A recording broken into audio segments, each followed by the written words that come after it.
1011, are you trying to call? The cockpit is not answering their phone. Our number 1 has been staffed, and our 5 has been staffed. Hey, I'm going to call from Washington. I am in a situation with American on a possible hijack. What's going on, Betty? Aircraft is erratic again. Problem, very erratic.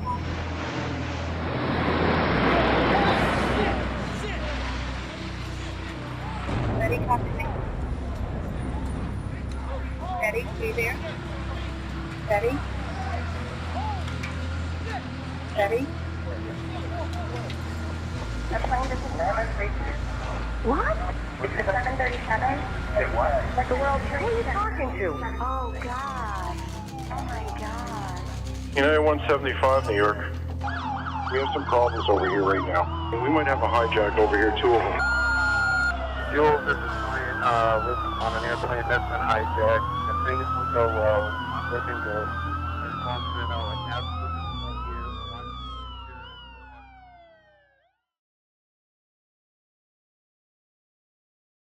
Where were you during 9/11? I was at work. Well, I was at home when it happened. I was actually home as a reservist at that time. So I had done my active duty 4 years. When that happened, I knew I was going to get called back. And I got scared. I did. I'm not going to lie. At the time, I had a 3-year-old. So I was like, oh, that's not an accident. But obviously, it was a couple of years later that I got deployed. I was in the 7th grade in a relocatable in health class. I don't remember my health teacher's name, but I do remember her saying, you will always remember where you were at when 9/11 happened. She's right. Yeah. So. Good afternoon. On my orders, the United States military has begun strikes against al-Qaeda terrorist training camps and military installations of the Taliban regime in Afghanistan. These carefully targeted actions are designed to disrupt the use of Afghanistan as a terrorist base of operations and to attack the military capability of the Taliban regime. The only way to pursue peace is to pursue those who threaten it. We did not ask for this mission, but we will fulfill it. The name of today's military operation is Enduring Freedom. We defend not only our precious freedoms, but also the freedom of people everywhere to live and raise their children free from fear. We have called up reserves to reinforce our military capability and strengthen the protection of our homeland. In the months ahead, our patience will be one of our strengths. Patience with the long waits that will result from tighter security. Patience in understanding that it will take time to achieve our goals. Patience in all the sacrifices that may come. Today, those sacrifices are being made by members of our armed forces who now defend us so far from home, and by their proud and worried families.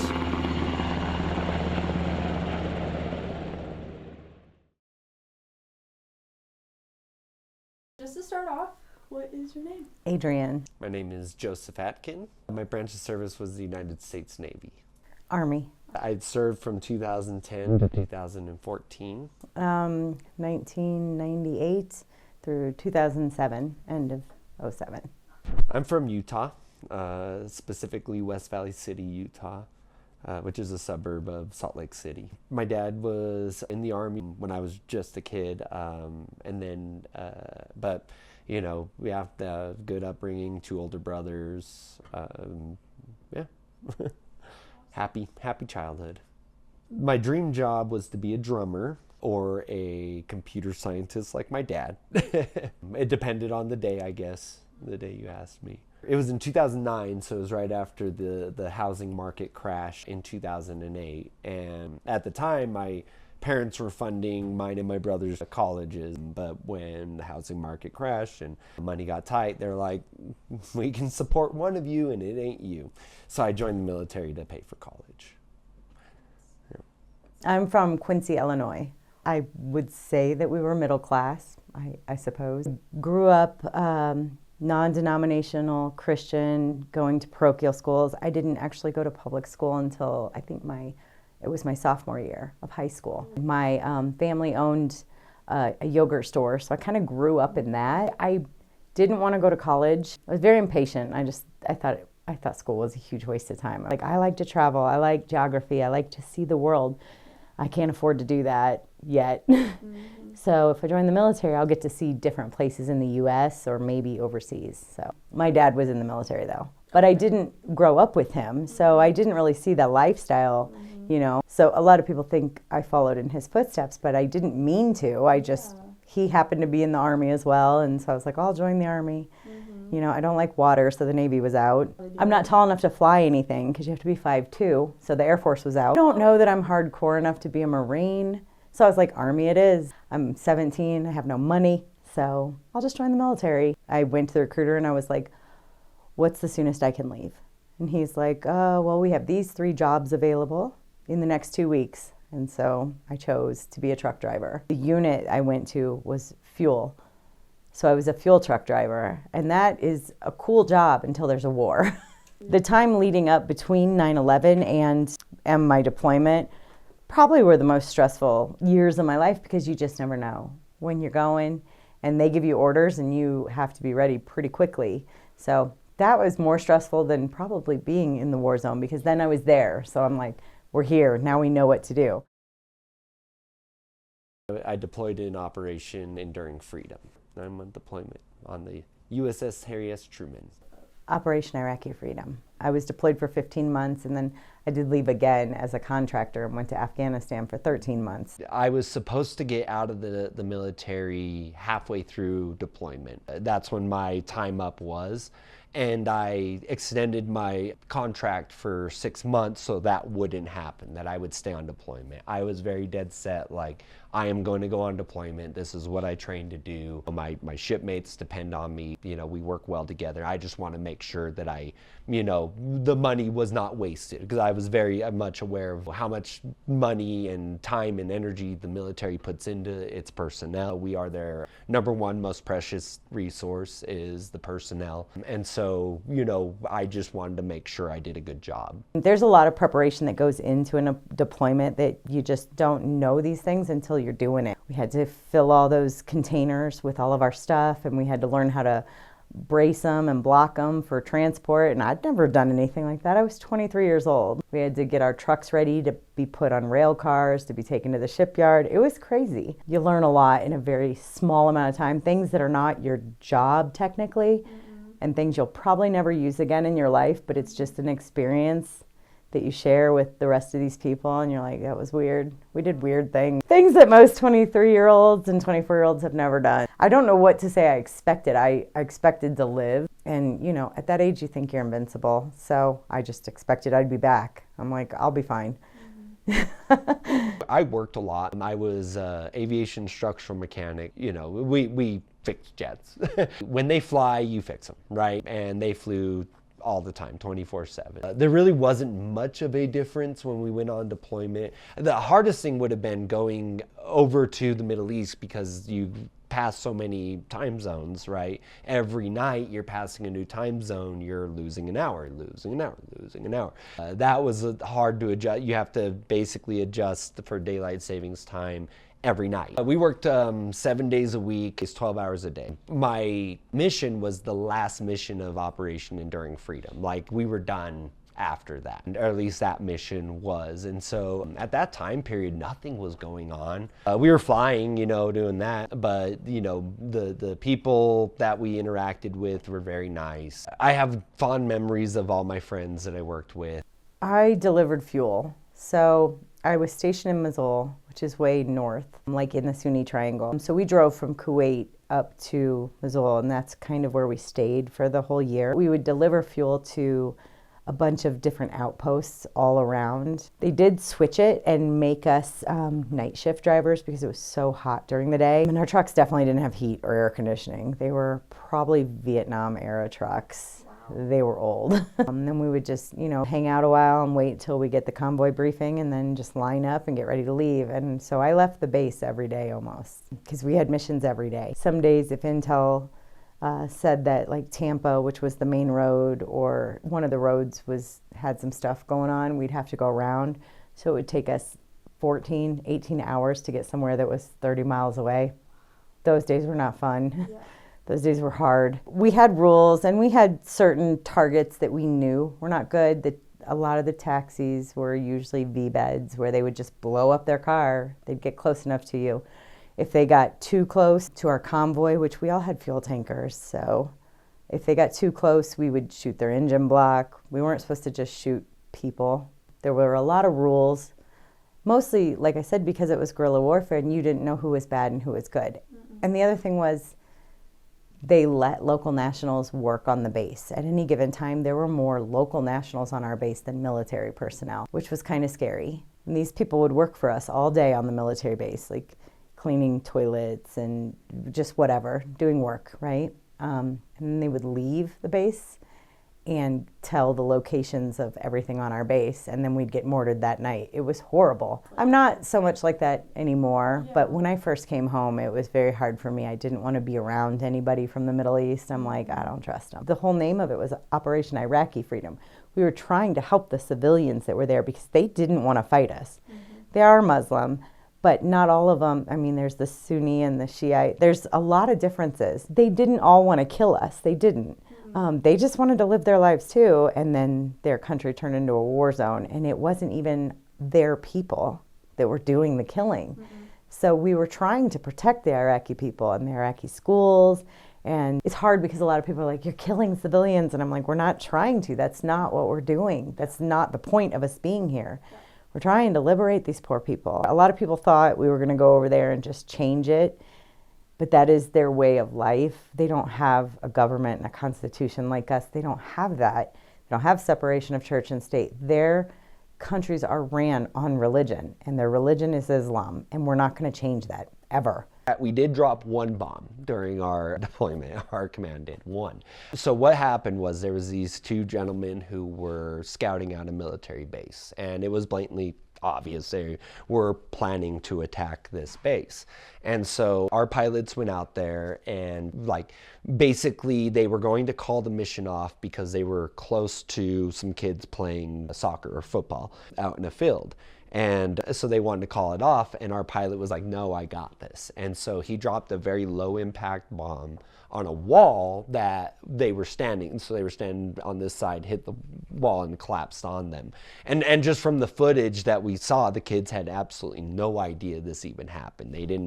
They just kept playing football. There was no collateral damage. It sucks that people have to lose their lives. Obviously all life is precious, They were planning on hurting more people. So that in and of itself makes the whole thing worth it, because we saved a lot of lives just with that one bomb. And the whole time, when you talk to people who'd really been there, and maybe not in the beginning, but definitely during the Obama administration, which is when I was in, you had a lot of every time you take one life, that potentially is at the very least 5 people that can be radicalized. The kids, the nephews, nieces, whatever, right? You killed my family member, you killed my friend, right? So every life, no matter what, is precious, and the last thing you want to do is to take somebody's life. Unfortunately, it is war, and you have to in some cases. So the whole thing is all about mitigating those risks. The moment reality, I'd like to say it was the first time somebody shot at me, but that's not it. It was definitely the first time somebody died, because then they weren't there anymore. And you're just like, well, that's weird. And at that age, I hadn't lost friends yet. I was only 24. I wasn't old enough for people to start dying yet, I had been pretty lucky up until that point. All my grandparents were alive. I'd never lost a family member. I was young. It was hard, and I don't know that any of us processed it right, because it was the first time for most of us that we had lost a friend. And the fact that we were over there, we still had to go do our job. We don't really get a lot of closure. They're just there, and then they're not. It's very odd. And I remember who it was, and it was horrible. But yeah, that was probably the first time I was like, oh my gosh, we could die here. Your brain almost rewires itself after living through something like that, because you find out things and you learn things that really normal people don't need to know. You shouldn't have to know those things or see those things, and so you can't make it go away. And you try to relax, but there's always still things. There's always things. I have to know where a door's at. When I'm in a room, I need to know how I'm gonna leave. I like to sit with my back to the wall. I don't want people to be behind me. I don't like that. And I mean, I don't remember being like that prior. Yeah. I don't think I ever thought about it. You know, you don't think about how you're vulnerable before you go to something like that. Absolutely. And then you realize, oh, wow, I can't believe I made it this far in life. Everybody deals with it different. I think some people were very angry. Some people were just really depressed. I don't know. I more threw myself into like school and work, where I think a lot of people think they internalize a lot of feelings and then they end up doing drugs or drinking. And I probably internalized a lot too, but instead of drugs and drinking, I started working. So I don't remember a time in the rest of my 20s that I only had one job. I had 3 jobs, always. And it's not because I was a single mom. I stayed busy. Yeah. Because if you're busy, you don't have time to just think about stuff. They could have taught us some coping skills while we were there that would have maybe not caused as many addictions or suicides once soldiers came back. But we weren't taught a lot of anything. We weren't really taught anything over there. They were just like, they're dead. I think that the tools are available. I think getting those tools, the information of those tools out is still just lacking. There are so many community centers and organizations that really do try to get all the information out. We can only get so much out.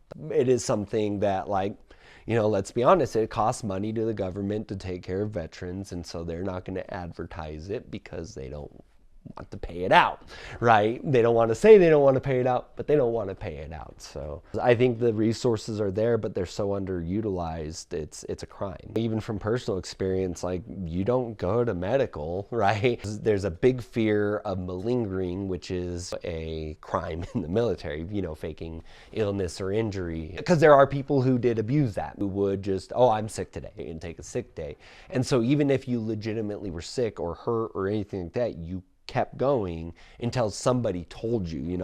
So many times I went to work just sick as a dog, just so I could have my supervisors see that, so that they can go, you go to medical. And that way I don't even get accused of faking this stuff. There's a lot of jobs in the military where saying what is wrong means you can't work that job anymore. Air traffic controller is a really, really prime example. If you say you have suicidal thoughts or depression or anything like that, you're not working that job anymore. In some cases, people even get punished for that type of stuff. I think that the military trains you to try to take things. We are human, we are community focused. It's hard to find that community in the civilian life, especially because there's a lot of people who don't understand our language. But you can find a community of like-minded people who speak your language, who know what you've been through because they went through it too. So finding that community, finding a hobby, playing guitar, like I play a lot of guitar, video games, I love the video games. Finding those things in your life, getting a dog.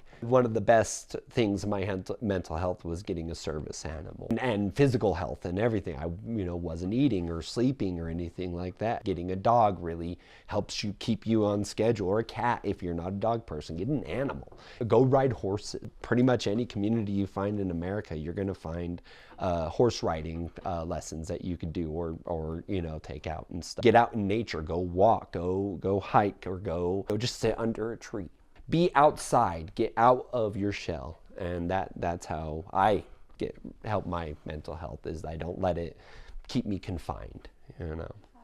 So I personally work for Veterans Upward Bound, which is a federal grant program where we help get veterans into higher education. It is your money, you earned it, you should use it. Find that community, find the hobby that you like to do, and find the community that supports that hobby. They don't have to be veterans. It helps because we speak the same language, but I have met veterans who hide their veterans, said they don't want to be around other veterans because they had a traumatic experience with other people in the military, and that does happen. That's okay. Find your people that you can talk to on a daily basis, that you can hang out with. If another veteran were watching this and struggling in silence, what would you want to say to them?